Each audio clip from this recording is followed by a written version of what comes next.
Pendant des milliers d'années, l'Égypte a contrôlé sa propre histoire. Les pharaons ont gravé leur version de l'histoire dans la pierre et la pierre ne ment pas. Mais ensuite, les scientifiques ont découvert quelque chose que la pierre ne peut pas cacher. Lorsqu'ils ont testé l'ADN des momies des dirigeants les plus célèbres d'Égypte, les résultats ne correspondaient pas à l'histoire officielle. La lignée royale n'était pas aussi pure que l'Égypte le prétendait. Une ascendance étrangère est apparue à des endroits où elle n'était pas censée être. Et soudain, l'Égypte a cessé de permettre des tests indépendants. Que révélait l'ADN? Pourquoi l'Égypte bloque-t-elle les scientifiques pour qu'ils ne regardent pas à nouveau? Rejoignez-nous alors que nous exposons la vérité génétique que l'Égypte refuse d'admettre, et les tests ADN que l'Égypte contrôle. En février 2010, le journal de l'Association médicale américaine a publié l'un des articles scientifiques les plus attendus de l'histoire de l'égyptologie. Les résultats ADN de 11 momies royales, y compris celle de Toutankhamon, ont enfin révélé les secrets génétiques de la dynastie la plus célèbre d'Égypte. Ou du moins, c'est ce que disait le titre. L'étude était dirigée par Zahi Hawass, l'officiel archéologique le plus puissant d'Égypte à l'époque, et impliquait une équipe de chercheurs égyptiens et internationaux travaillant sous une stricte supervision gouvernementale. Les résultats ont fait la une des journaux du monde entier. Les parents de Toutankhamon ont été identifiés. Des maladies génétiques ont été confirmées. Les relations familiales que les historiens avaient débattues pendant des décennies ont soudainement été prouvées par des preuves moléculaires. Mais ce que les médias n'ont pas souligné, c'est à quel point l'Égypte contrôlait chaque aspect de la recherche. Les momies ont été testées dans des laboratoires égyptiens utilisant des équipements égyptiens sous supervision égyptienne. Les scientifiques étrangers de l'équipe avaient un accès limité au reste et aucune autorité indépendante sur la manière dont les échantillons étaient collectés ou traités. Plus important encore, les données génétiques brutes n'ont jamais été publiées au public ni mises à la disposition de chercheurs extérieurs pour vérification. Dans les études scientifiques légitimes, en particulier celles faisant des affirmations extraordinaires, les données brutes sont publiées aux côtés des conclusions. D'autres laboratoires peuvent les examiner, les tester et tenter de reproduire les résultats. C'est ainsi que la science construit sa crédibilité. L'Égypte ne l'a jamais fait. L'étude comprenait des résumés, des relations génétiques et des marqueurs de maladies, mais pas les données de séquençage complètes qui permettraient une analyse indépendante. Lorsque les chercheurs ont demandé pourquoi l'explication était toujours la même. Les données appartenaient à l'Égypte, et les partager largement violerait la sainteté culturelle des restes royaux. Ce raisonnement peut sembler respectueux en surface, mais il crée un problème sérieux. Sans accès aux données brutes, personne en dehors du cercle approuvé de l'Égypte ne peut vérifier si les conclusions sont exactes ou complètes. Cela signifie également que l'Égypte conserve un contrôle total sur ce qui est étudié et ce qui est ignoré. L'étude de 2010 s'est concentrée fortement sur les maladies et les relations familiales immédiates. Elle a confirmé que Toutankhamon avait le paludisme et un trouble osseux. Elle a montré que ses parents étaient des frères et sœurs. Elle a retracé une lignée génétique sur 3 générations. Toutes ces informations sont utiles mais aussi sûres. Rien de controversé, rien qui ne remette en question le récit préféré de l'Égypte sur l'ascendance royale. Ce que l'étude n'a pas fait, c'est comparer l'ADN royal à des groupes de populations plus larges à travers l'Afrique, la Méditerranée ou le Proche-Orient. Ce type d'analyse révélerait des origines ancestrales plus profondes et montrerait des connexions génétiques avec des populations en dehors des frontières de l'Égypte. L'Égypte a systématiquement refusé de mener ou d'autoriser cette comparaison plus large et elle ne laissera personne d'autre le faire non plus. La justification est toujours vague. Les responsables disent que c'est inutile ou politiquement sensible ou irrespectueux envers les morts. Mais ces explications ne tiennent pas sous un examen minutieux car les tests eux-mêmes ont déjà eu lieu. Les échantillons existent, la technologie existe. Ce qui n'existe pas, c'est la permission. L'Égypte a conçu l'étude pour répondre à des questions spécifiques, tout en évitant soigneusement d'autres. Elle a publié suffisamment pour satisfaire la curiosité du public, mais pas assez, pour permettre une vérification indépendante ou une analyse plus approfondie. Ce n'est pas de la transparence, c'est du contrôle. Et lorsqu'un gouvernement contrôle les tests, les échantillons, les laboratoires, le processus de publication et les données brutes, il contrôle également l'histoire que racontent ces momies. Les résultats ADN publiés par l'Égypte en 2010 n'étaient pas faux. Ils n'étaient tout simplement pas complets, et les parties omises pourraient être les plus importantes de toutes. Yuya, l'homme qui ne correspondait pas. Yuya n'était pas censé avoir autant d'importance. Ce n'était pas un pharaon, il n'a jamais commandé d'armée, n'a jamais construit de temple avec son nom gravé dans la pierre, mais son ADN se trouve au centre génétique de la dynastie royale, la plus puissante d'Égypte, et cela le rend impossible à ignorer. Il a été enterré dans la vallée des rois en 1905 dans la tombe K. 546 avec un niveau de richesse et d'honneur qui a choqué les archéologues qui l'ont trouvé. Sa momie était remarquablement bien conservée, son visage encore reconnaissable, ses traits distincts, et ses traits ne ressemblaient pas aux autres momies royales. Les premiers chercheurs l'ont immédiatement remarqué. La forme du crâne de Yuya était différente, sa structure faciale était différente, ses cheveux, encore attachés à sa momie, avaient une texture qui ne correspondait pas à l'apparence typique des Égyptiens natifs de la 18e dynastie. Certains l'ont décrit comme ayant des caractéristiques étrangères, bien que les égyptologues modernes évitent cette formulation maintenant car elle soulève des questions inconfortables sur ses véritables origines. Ce qui n'est pas contesté, c'est son lien familial. La fille de Yuya est devenue la grande épouse royale d'Amenhotep III, l'un des pharaons les plus puissants d'Égypte. Cela a fait de Yuya le grand-père d'Akhenaton et l'arrière-grand-père de Toutankhamon. Son sang n'a pas seulement touché la royauté, il est devenu de la royauté. Lorsque l'étude ADN de 2010 a inclus Yuya parmi les momies testées, les chercheurs s'attendaient à ce que son profil génétique aide à expliquer l'ascendance de la famille royale. Si l'ADN de quelqu'un pouvait révéler des influences extérieures dans la lignée, ce serait le sien car il venait entièrement de l'extérieur de la famille royale. Mais les résultats publiés le mentionnaient à peine. L'étude a confirmé sa relation avec Tia et a retracé sa connexion génétique avec Toutankhamon par la lignée maternelle, mais elle n'a pas analysé ce que son ADN disait sur sa propre ascendance ou d'où venaient ses gens. Cette omission n'était pas accidentelle.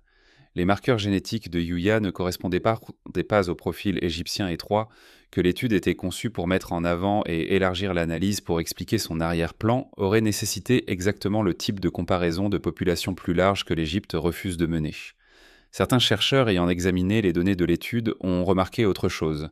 Le profil génétique de Yuya montrait des marqueurs qui apparaissaient plus fréquemment dans les populations du Levant et de Mésopotamie que dans les groupes natifs de la vallée du Nil.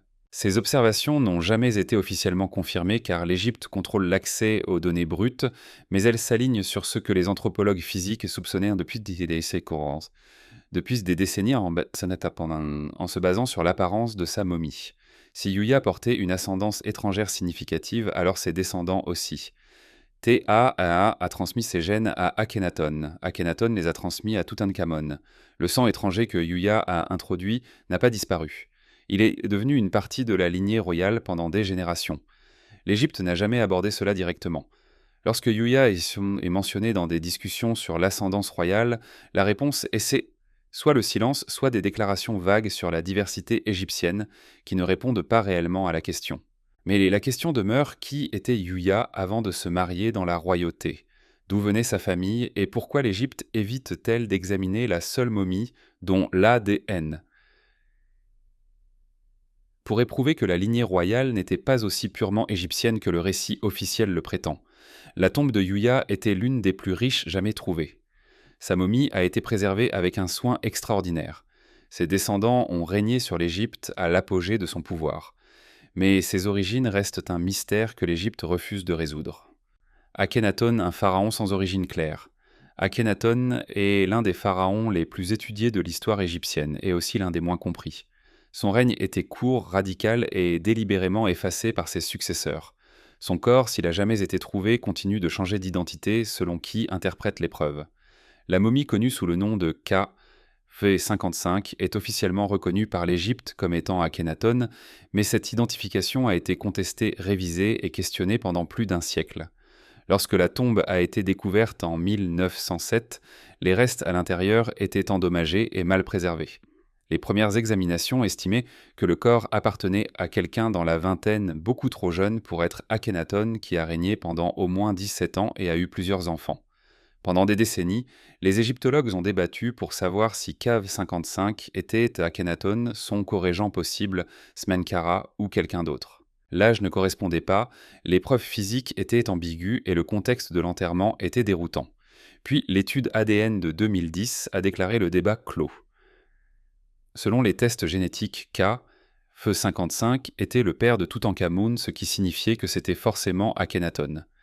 L'Égypte a présenté cela comme une preuve définitive et a clos l'affaire. Mais le problème de l'âge n'a jamais disparu. De nouvelles examens utilisant des méthodes actualisées ont produit des estimations très différentes, certaines suggérant maintenant que les restes pourraient appartenir à quelqu'un dans la quarantaine d'autres, insistant encore sur le fait que le corps est trop jeune. La réponse de l'Égypte à ces contradictions a été de modifier discrètement le récit à chaque fois sans admettre que la conclusion précédente était incertaine. Lorsque l'âge ne correspond pas, l'explication devient que la maladie ou le stress ont vieilli le corps différemment ou que les anciens Égyptiens mûrissaient la crainte à des rythmes différents. Ce qui rend Akhenaton particulièrement problématique pour l'Égypte, c'est que son règne entier était une anomalie. Il a abandonné les dieux traditionnels, déplacé la capitale vers une nouvelle ville construite de toutes pièces et imposé une religion monothéiste que l'Égypte a violemment rejetée après sa mort. Son art le montre avec un crâne allongé des hanches féminines et un ventre distendu. Certains chercheurs soutiennent que cela était symbolique ou stylistique. D'autres croient que cela reflétait de réelles anomalies physiques causées par des troubles génétiques. L'étude ADN a trouvé des preuves de conditions héréditaires dans la famille royale, mais elle n'a pas expliqué pourquoi Akhenaton avait l'air si différent de son père Amenhotep III ou pourquoi sa révolution religieuse était si étrangère à la tradition égyptienne. Certains chercheurs ont discrètement suggéré que l'ascension soudaine d'Akhenaton et ses changements radicaux laissent entendre une lignée qui n'était pas entièrement égyptienne, possiblement connectée par sa grand-mère Mutemouya ou son arrière-grand-père Yuya, tous deux montrant des signes d'origine étrangère. L'Égypte rejette complètement cette interprétation et insiste sur le fait qu'Akhenaton était entièrement égyptien, juste inhabituel dans sa vision religieuse et ses choix artistiques. Mais inhabituel n'explique pas pourquoi ses successeurs ont essayé de l'effacer de l'histoire. Inhabituel n'explique pas pourquoi son nom a été gravé sur des monuments et sa ville abandonnée. Inhabituel n'explique pas pourquoi son corps, si KV55 est vraiment le sien, a été enterré dans une tombe réutilisée à la hâte avec des inscriptions endommagées. Akhenaton n'était pas juste différent. Il était en quelque sorte faux d'une manière qui a poussé l'Égypte à vouloir oublier qu'il avait jamais existé. Et l'ADN qui pourrait expliquer ce qui le rendait si faux est enfermé dans des échantillons que l'Égypte ne veut pas analyser ou partager complètement. L'identité de la momie continue de changer, les explications continuent de varier, et la constante est le refus de l'Égypte de laisser quiconque regarder de près pour savoir avec certitude. L'ADN de Toutankhamon n'était pas toute l'histoire.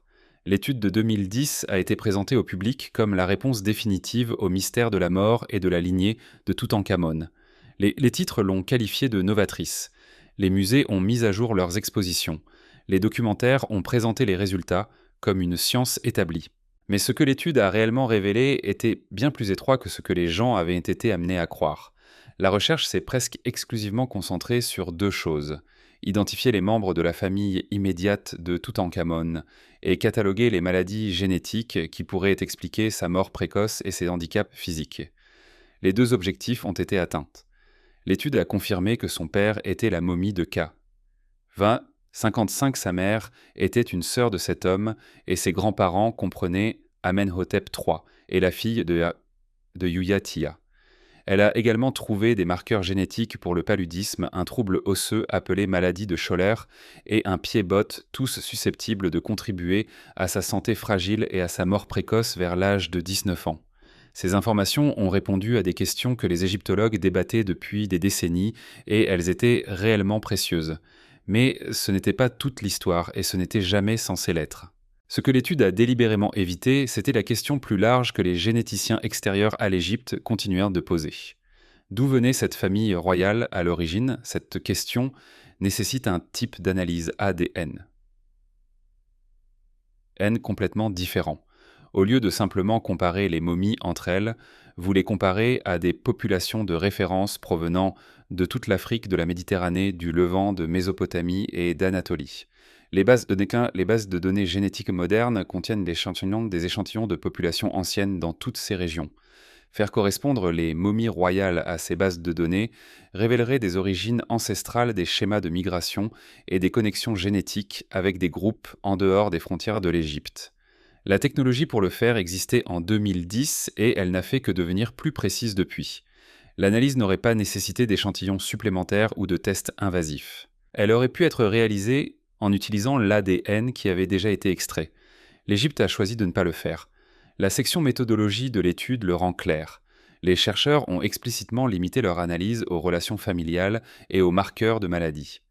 La génétique des populations et la comparaison d'ascendance ne faisaient pas partie de l'objectif approuvé.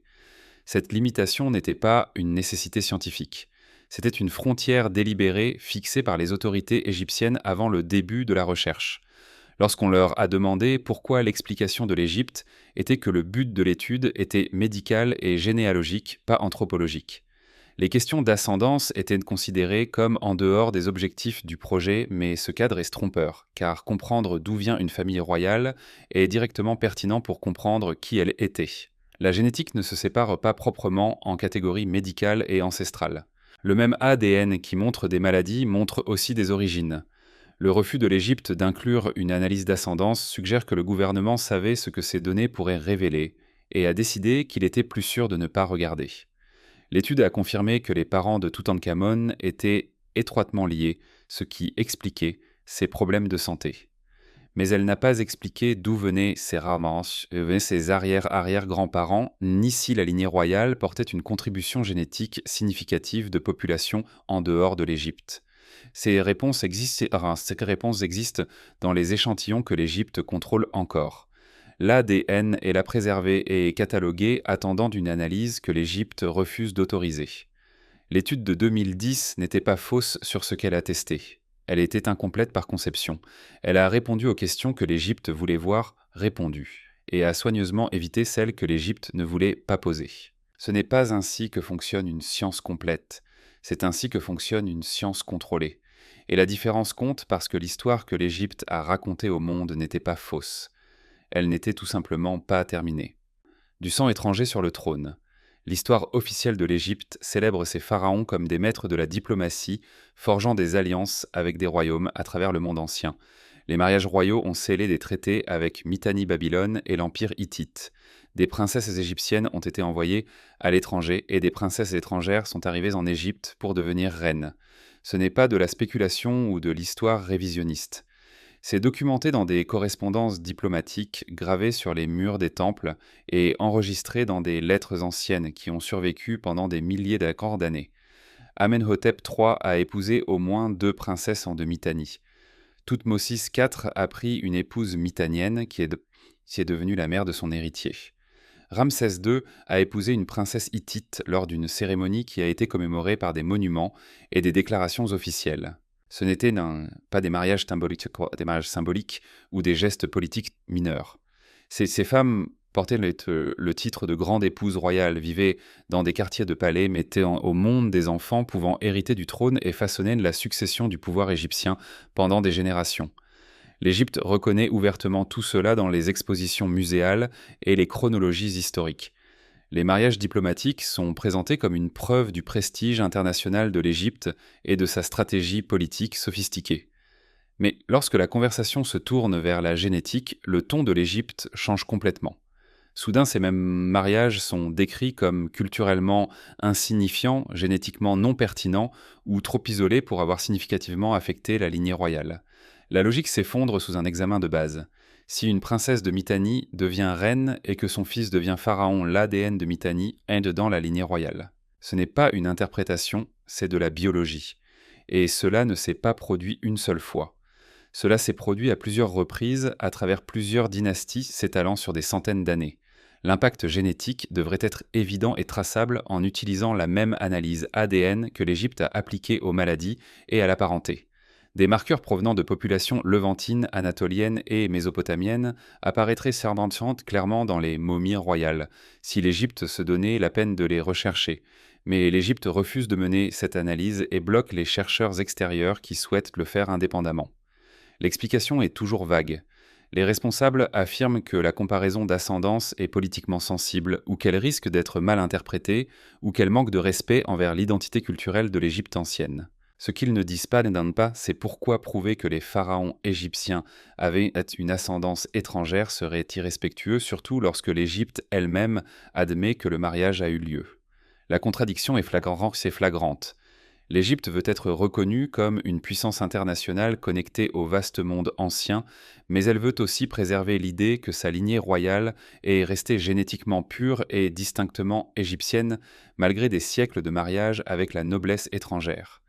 Les deux choses ne peuvent pas être vraies en même temps.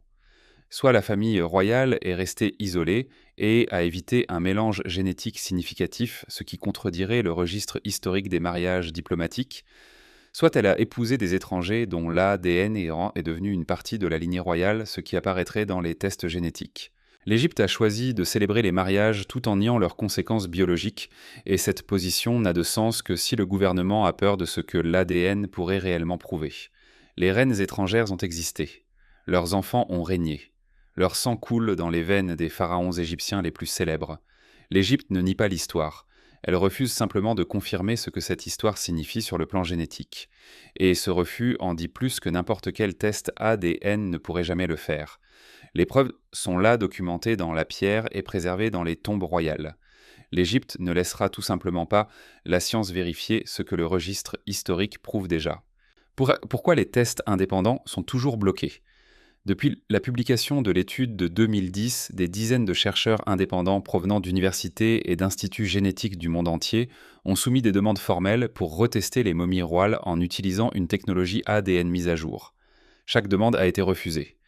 Les raisons données par l'Égypte varient en fonction de qui pose la question et du climat politique existant à ce moment-là. Mais la réponse est toujours la même. Pas d'accès, pas d'échantillon, pas de vérification indépendante. Parfois l'explication est technique. L'Égypte dit que les momies sont trop fragiles pour des tests supplémentaires, même si l'extraction moderne de l'ADN nécessite des échantillons si petits qu'ils sont à peine visibles et ne causent aucun dommage structurel au reste. D'autres fois, la justification est culturelle. Les responsables affirment que des tests supplémentaires manqueraient de respect envers les morts et violeraient la sainteté des enterrements royaux, même si ces mêmes momies sont exposées dans des vitrines pour que des millions de touristes les photographient chaque année, quoi. Lorsque les chercheurs proposent d'utiliser des méthodes non invasives ou de travailler exclusivement avec des échantillons déjà extraits lors de l'étude de 2010, l'Égypte change d'argument. Les échantillons appartiennent à l'Égypte et les partager avec des laboratoires étrangers minerait la souveraineté nationale sur le patrimoine culturel. Ce cadre transforme une question scientifique en question politique, ce que l'Égypte souhaite, car les disputes politiques ne nécessitent ni preuve ni transparence. Elles nécessitent simplement le pouvoir. L'Égypte a tout le pouvoir ici. Elle contrôle les momies, les échantillons, les permis et le cadre juridique qui régit qui a accès et dans quelles conditions. La vérification indépendante, la condition la plus basique de la science légitime, devient impossible lorsqu'un gouvernement contrôle chaque étape du processus et refuse la participation extérieure. Certains chercheurs ont tenté de trouver un compromis. Ils ont proposé de collaborer avec des scientifiques égyptiens pour effectuer tous les tests dans des installations égyptiennes, de partager les résultats avant publication et de reconnaître la supervision égyptienne à chaque étape. L'Égypte dit toujours non. D'autres ont demandé l'accès uniquement aux données génétiques brutes de l'étude de 2010, arguant qu'une réanalyse utilisant de nouvelles méthodes informatiques ne nécessiterait pas de toucher aux momies ou d'extraire de nouveaux échantillons. L'Égypte ne libérera pas non plus ces données. Les responsables disent qu'elles sont stockées dans des archives nationales et protégées par des lois qui restreignent l'accès à des matériaux culturels sensibles. Mais les données de séquençage génétique ne sont pas un artefact physique. Ce sont des informations numériques qui pourraient être partagées instantanément avec des chercheurs du monde entier sans retirer quoi que ce soit de l'Égypte. Le refus de les partager suggère que l'Égypte ne protège pas les momies. Elle protège le récit que ces momies pourraient contredire. Ce qui rend cela particulièrement troublant, c'est que les avancées scientifiques depuis 2010 ont rendu l'analyse d'ascendance beaucoup plus précise et moins invasive qu'elle ne l'était il y a 15 ans. La technologie qui n'existait pas à l'époque peut maintenant extraire des génétiques de populations détaillées à partir d'échantillons dégradés et retracer des lignées à travers des continents avec une précision extraordinaire. L'Égypte pourrait autoriser des tests mis à jour demain et régler chaque question sur l'ascendance royale de manière définitive. Si les pharaons étaient purement égyptiens sans apport génétique étranger significatif, les données le prouveraient sans contestation possible. Mais l'Égypte ne permettra pas les tests et ce refus soulève une question évidente. S'il n'y a rien à cacher, pourquoi bloquer la vérification ? Le schéma est indiscutable. Les demandes sont refusées. Les chercheurs sont invités à accepter les conclusions de 2010 sans confirmation indépendante. Quiconque pousse trop fort se retrouve discrètement exclu des fouilles futures et se voit refuser des permis pour des travaux non liés. Le message est clair. Acceptez la version de l'histoire de l'Égypte ou perdez complètement l'accès. Ce n'est pas ainsi que fonctionne la science. C'est ainsi que les gouvernements contrôlent les informations qu'ils ont peur de laisser examiner par d'autres. Le silence après la publication. Après que l'étude ADN de 2010 ait fait les gros titres internationaux, l'Égypte a promis que d'autres recherches allaient suivre. Des études de suivi ont été mentionnées. Une analyse élargie a été suggérée. D'autres momies seraient testées, ont déclaré les responsables, et le travail se poursuivrait. Rien de tout cela ne s'est produit. Au lieu de cela, la recherche ADN sur les momies royales a effectivement cessé. Aucune étude de suivi majeure n'a été publiée. Aucune analyse d'ascendance élargie n'est apparue. La promesse de poursuivre le travail a disparu discrètement des déclarations officielles. En 2012, 2 ans après l'étude originale, les chercheurs en dehors de l'Égypte ont commencé à demander quand la prochaine phase commencerait. Les réponses étaient cantantes et vagues. Problème de financement, leur a-t-on dit. Retard technique. Changement de priorité au sein du ministère égyptien des Antiquités. Mais le financement n'était pas le véritable problème. Des institutions internationales et des universités avaient déjà exprimé leur intérêt à soutenir des recherches supplémentaires. La technologie avançait rapidement, rendant le travail plus facile et moins coûteux qu'il ne l'avait été lors de l'étude originale. Ce qui a cessé, ce n'était pas la science, c'était la permission. Certains des chercheurs internationaux impliqués dans le projet de 2010 ont commencé à prendre leur distance par rapport aux discussions publiques sur l'ascendance royale. Les interviews sont devenues plus difficiles à organiser. Les présentations de conférences se sont concentrées sur des sujets plus sûrs, comme les techniques de momification et les pratiques d'enterrement. Quelques scientifiques qui avaient été vocaux sur la nécessité d'une analyse de population plus large se sont notablement tus. Lorsqu'on leur demandait directement des recherches de suivi, leurs réponses devenaient prudentes et non engagées.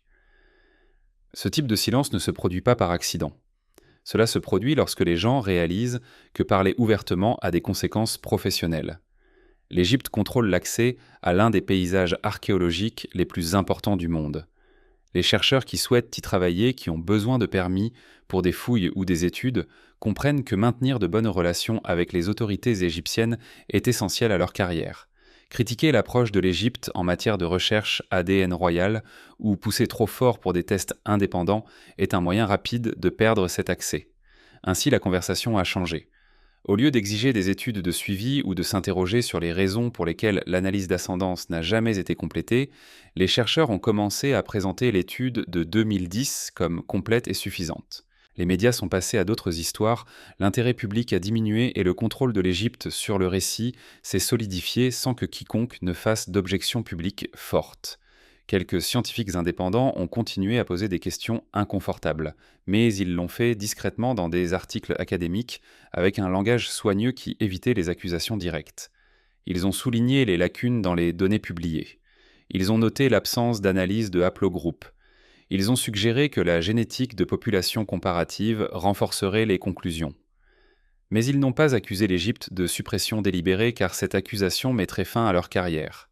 L'Égypte n'avait pas besoin de menacer directement qui que ce soit ou d'émettre des avertissements formels. Le système se régule lui-même.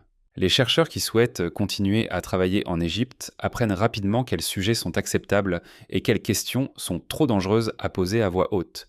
Cette autocensure est plus efficace que toute suppression officielle car elle ne ressemble pas à un contrôle de l'extérieur. Cela ressemble à un consensus. Mais ce n'est pas un consensus, c'est du silence. La recherche ne s'est pas arrêtée parce que les questions ont été répondues. Elle s'est arrêtée parce que les questions sont devenues trop inconfortables et que les personnes ayant le pouvoir de continuer à les poser ont décidé que cela ne valait pas le coup. Et ainsi, l'ADN reste en stockage non testé et non analysé, contenant des réponses que l'Égypte a décidé que le monde n'avait pas besoin de connaître. Une histoire écrite dans la pierre, pas dans le sang. L'Égypte a passé des milliers d'années à contrôler sa propre histoire. Les pharaons ont réécrit l'histoire sur les murs des temples, sculptant les noms de prédécesseurs qu'ils voulaient oublier et gravant leurs propres réalisations dans la pierre destinée à durer éternellement. Les hiéroglyphes pouvaient être modifiés. Les monuments pouvaient être réaffectés. Des dirigeants gênants comme Akhenaton pouvaient être effacés à tel point que les générations suivantes ne savaient même pas qu'ils avaient existé. Pendant la majeure partie de l'histoire humaine, ce type de contrôle a fonctionné. Les pharaons ont décidé ce que l'avenir se souviendrait, et la pierre était le seul registre qui comptait. Mais l'ADN ne se soucie pas de la propagande. Il ne respecte pas les récits politiques ou l'identité nationale. Il ne peut pas être sculpté ou réécrit pour convenir aux sensibilités modernes. Le sang raconte une histoire différente de la pierre et c'est exactement pourquoi l'Égypte ne laissera personne la lire. L'étude de 2010 a donné au monde juste assez d'informations pour satisfaire la curiosité sans révéler quoi que ce soit qui pourrait compliquer la version préférée du passé de l'Égypte. Des maladies ont été confirmées, des relations familiales ont été tracées, des conclusions sûres ont été publiées. Mais les questions plus profondes, celles qui comptent réellement lorsque vous essayez de comprendre qui étaient vraiment les pharaons, restent sans réponse par conception. D'où vient la lignée royale? Combien d'ascendance étrangère est entrée à travers des siècles de mariages diplomatiques? Que révèlent réellement les marqueurs génétiques de figures comme Yuya et Akhenaton sur la connexion de l'Égypte avec les civilisations environnantes? Ces réponses existent dès maintenant dans des échantillons se trouvant dans des installations de stockage égyptiennes.